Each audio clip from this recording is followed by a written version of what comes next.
ఓ, black చేశారా? అయితే ఈ వీడియో మీకోసమే. రిలేషన్షిప్ అన్నాక, ఈవెన్ ఫ్రెండ్షిప్ అయినా చిన్న చిన్న గొడవలు కామన్. గొడవలు పడుతూ ఉంటాం, మళ్ళీ కలిసిపోతూ ఉంటాం. అదే కదా లైఫ్ అంటే.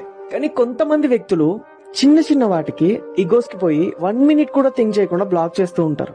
అలా బ్లాక్ చేసే వాళ్ళకి ఏం చెప్తున్నా అంటే, మీరు ఏదో ఒక 5 minutes కోపంలో బ్లాక్ చేశారు, కానీ అవతల వ్యక్తి మానసికంగా ఎంత సఫర్ అవుతారు అని 1 minute అయినా థింక్ చేశారా వాళ్ళ కోసం?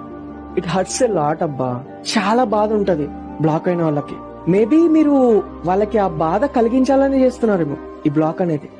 ఇప్పుడు బ్లాక్ అయిన వాళ్ళకి చెప్తున్నా, 2 నిమిషాలు కూర్చొని డిస్కస్ చేస్తే సార్ట్ అవుట్ అయ్యే గొడవలు ఇవి. వాటికే మీ గురించి ఆలోచించకుండా ఒక్క నిమిషం కూడా మీరు సఫర్ అవుతారని తెలిసి కూడా మిమ్మల్ని బ్లాక్ చేశారు అంటే, వాళ్ళ కోసం నువ్వు థింక్ చేయాల్సిన అవసరం లేదు, వాళ్ళ గురించి బాధపడాల్సిన అవసరం లేదు. నువ్వు ఎటువంటి తప్పు చేయనంత వరకు నువ్వు వాళ్ళ గురించి